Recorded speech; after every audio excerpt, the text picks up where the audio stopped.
Alors ce qui est intéressant, c'est qu'on va le décliner sur plusieurs niveaux. Et vraiment là, ça devient marrant.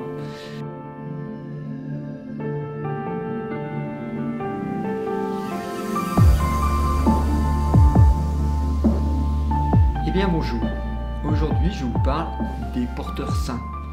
Les porteurs sains, c'est un mot à la mode qui est très couramment utilisé pour désigner des gens qui sont en pleine forme, qui sont en bonne santé, et qui seraient susceptibles de contaminer les autres, c'est-à-dire que leur bonne santé est louche, puisque ça veut dire qu'elle cache quelque chose, ça ne va pas durer. Soit ils peuvent tomber malades comme ça, d'un seul coup, soit ils peuvent contaminer les autres. Alors c'est intéressant parce que derrière ce mot, ce concept, en fait, on a toute l'histoire du bien et du mal derrière, évidemment. Si aujourd'hui ça va, mais demain ça n'ira pas. Aujourd'hui il fait beau, mais demain on va le payer. Vous connaissez tous les vieux des campagnes qui nous disent ça.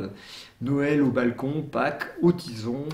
Ça ne peut pas durer. Forcément, il va y avoir, s'il y a quelque chose de bien, ça cache quelque chose de mal. Donc un porteur sain, derrière, on sous-entend que c'est louche d'aller bien, et que non seulement c'est louche pour la personne, mais qu'en plus elle pourrait, sans le savoir, contaminer des gens qui, eux, n'ont rien demandé, les pauvres. Donc vous voyez que le terme va très loin, et ce qui est intéressant, c'est que derrière ce concept que l'on nous assène, hein, qu'on nous raconte, ça fait quand même de nombreuses années qu'on nous raconte ça, pour culpabiliser les gens et pour qu'ils se sentent obligés de se sentir coupables des malheurs des autres, en fait. Hein, ça fait des milliers d'années qu'on utilise cette vieille croyance pour culpabiliser les gens du malheur des autres. Vous voyez un mendiant dans la rue, vous vous sentez coupable parce que, effectivement, vous allez bien, vous êtes un riche, vous êtes quelqu'un un porteur sain d'argent, et que lui n'a pas, et que donc la culpabilité va faire que on va tirer en fait tout le monde vers le bas. C'est ça qui est intéressant, c'est-à-dire que ce concept-là vise à descendre les gens plus bas, à rendre les gens bien portants malades ou présumés malades, et en tout cas l'inquiétude va commencer à les gagner parce qu'on leur a collé sur le front qu'ils étaient effectivement pas aussi bien qu'ils le pensent. Alors ce qui est intéressant, c'est qu'on va le décliner sur plusieurs niveaux, et vraiment là ça devient marrant. Porteur sain, on pense bien sûr à la maladie physique, et donc on le sait par la vie, c'est que nous sommes tous un cocktail de microbes, de bactéries, de virus, c'est-à-dire en nous, en moi, il y a des milliards de bactéries, de virus, de choses qui grouillent et qui font en fait le fondement de ma vie. C'est-à-dire que je ne peux pas vivre sans ça. D'ailleurs, le bébé, dès qu'il sort, c'est la première chose qu'il va rencontrer, c'est un bouillon de bactéries, de microbes, de plein de choses, qui va fabriquer ce qu'on appelle un système immunitaire. C'est-à-dire qu'à partir de là, on va rentrer dans le monde, c'est-à-dire qu'on va rentrer en relation avec les autres, avec le tout, et cette relation, elle est, aussi bizarre que ça puisse paraître, elle est fabriquée de tout ça. Alors, donc, nous sommes porteurs sains. Nous sommes porteurs sains de tout ça. C'est-à-dire que moi, j'ai tous les virus possibles et imaginables. Et ce qui va être intéressant, c'est de mettre un deuxième terme derrière tout ça. Parce que on va dire, j'ai par exemple attrapé une grippe, ou j'ai attrapé une maladie.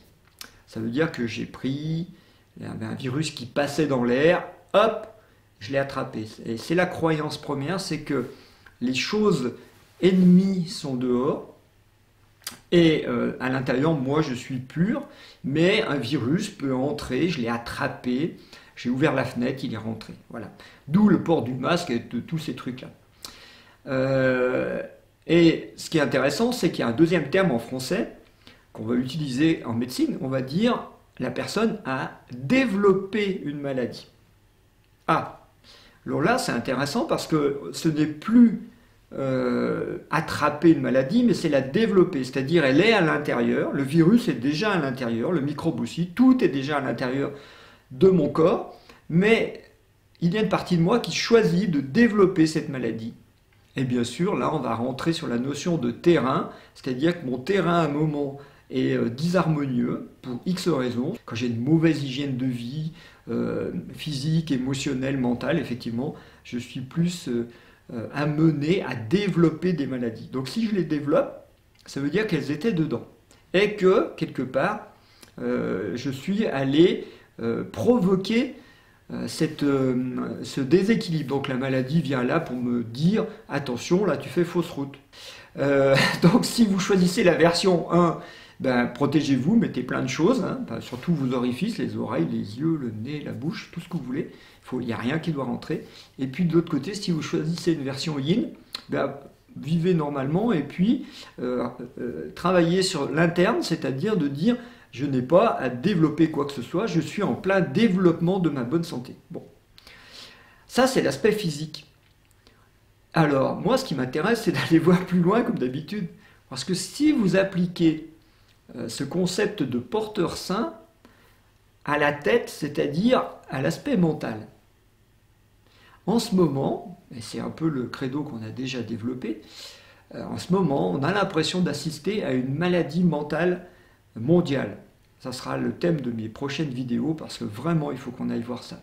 Qu'est-ce qu'une maladie mentale mondiale? C'est-à-dire qu'il semble bien que le monde entier ait perdu la raison et que tout le monde dit n'importe quoi, et avant de faire bientôt n'importe quoi d'ailleurs.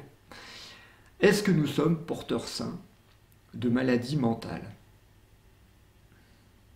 Bonne question. Bonne question. Les questions amènent les réponses. C'est pour ça qu'il faut poser des questions. Si nous partons du principe que dans notre corps physique, nous avons tout pour développer les maladies physiques, pourquoi n'aurions-nous pas dans notre tête tout pour développer des maladies mentales?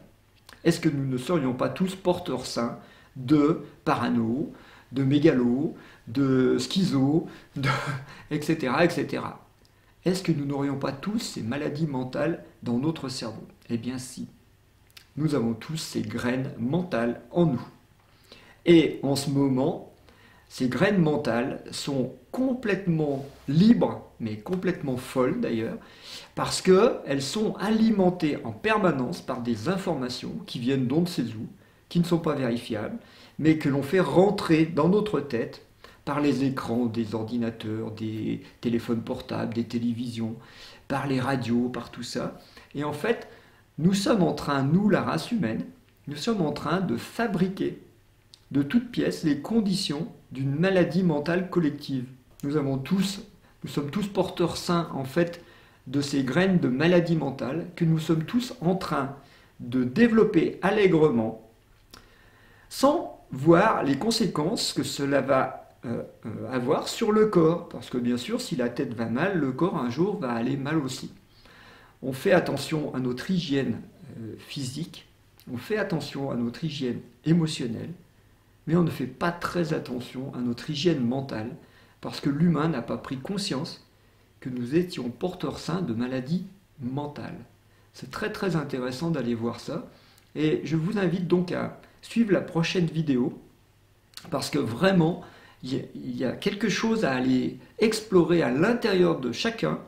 Chacun d'entre nous doit aller voir ça, parce qu'en ce moment, on le voit se développer comme un feu de paille sur la planète, et c'est très très louche. Voilà. Je vous dis à bientôt et bonne réflexion.